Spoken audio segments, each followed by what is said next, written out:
होते उसे रात के 2 बज जाते हैं। वो थकी हारी कमरे में सोने जाती है, लेकिन तभी रात को वो उसका दरवाजा खटखटाते हुए कहती है, निधि, ओ निधि। जी दीदी। अरे कितना सोएगी, चल आजा, थोड़ी मेरी मालिश कर दे। आज पार्टी में ना मैं इतना थक गई हूँ कि क्या बताऊं, चल आजा, थोड़ी मसाज दे दे। ठीक है दीदी। फिर निधि जाकर उसकी मालिश करने लगती है। ये सब करते करते उसे सुबह के 4 बज जाते हैं। वो थकी हारी कमरे में आती है और बिस्तर पर पड़ते ही सो जाती है। ये देख मोहन सोचता है, मेरे कारण इस बेचारी को कितना कुछ सहना पड़ रहा है। अब जब तक कहीं और काम नहीं मिलता, मैं भैया की कंपनी में ही चपरासी की नौकरी कर लेता हूँ। अब वो अपने भाई की कंपनी में नौकरी करने लगता है, लेकिन अब उसके साथ भी वही होता है जो घर में उसकी पत्नी निधि के साथ हो रहा था। ओफो, ये क्या किया मोहन, सारी कोल्ड कॉफी गिरा दी। मेरा इतना महंगा सूट खराब कर दिया वो अलग। नालायक, तुझसे काम ठीक से नहीं होता। बाबूजी बिल्कुल ठीक कहते थे, तू एक नंबर का निकम्मा है, किसी काम के लायक नहीं है तू। अब इस फर्श पर गिरी कॉफी को जल्द से जल्द साफ कर, समझा।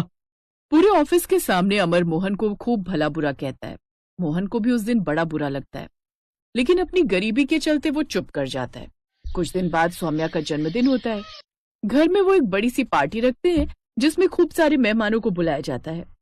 पार्टी वाली सुबह सौम्या निधि के पास एक साड़ी लेकर आती है। ये लो निधि, आज शाम की पार्टी में तुम ये साड़ी पहन लेना। कल मैं शॉपिंग पर गई थी तो तुम्हारे लिए ये ले आई। ठीक है दीदी।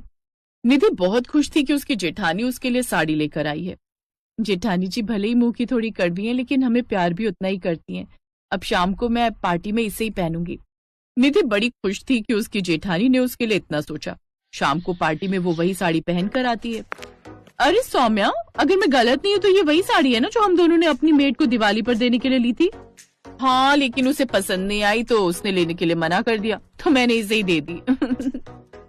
लेकिन वो साड़ी तो तुम्हारी देवरानी ने पहन ली। सच में तुम्हारी देवरानी का स्टैंडर्ड तो काम वाली बाई से भी गया गुजरा है। वैसे और कितने दिन रहेंगे ये यहाँ? अरे मुझे क्या, जब तक रहना रहे। वैसे भी मेरे लिए तो अच्छा ही है, रहने के लिए मैंने नौकर वाला कमरा दे दिया है और अब उसके बदले मुझे मुफ्त की नौकरानी मिल गई है।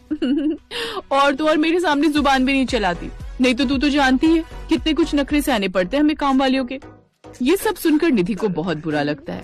अब वो वहाँ खड़े खड़े रोए जा रही थी, तभी मोहन गुस्से में, बस भाभी, बहुत इज्जत दे दी आपने मुझे और मेरी बीवी को, लेकिन अब और नहीं। अब मैं अपनी पत्नी की और बेइज्जती होते नहीं देख सकता, इसीलिए अब मैं अपनी पत्नी और बेटी के साथ ये घर छोड़कर जा रहा हूँ। अब हम दोनों भले किराए के कमरे में रहें, लेकिन कम से कम वहाँ थोड़ी इज्जत से तो रहेंगे। यूँ बार बार बेइज्जत होकर तो नहीं रहना पड़ेगा।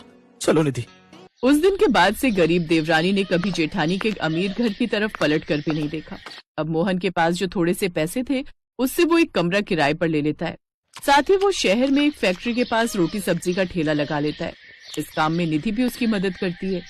कुछ समय बाद वो गांव का खेत बेचकर और थोड़े पैसे जोड़कर शहर में ही घर ले लेता है, जिसमें वो अपनी पत्नी और बेटी के साथ चैन से रहता है।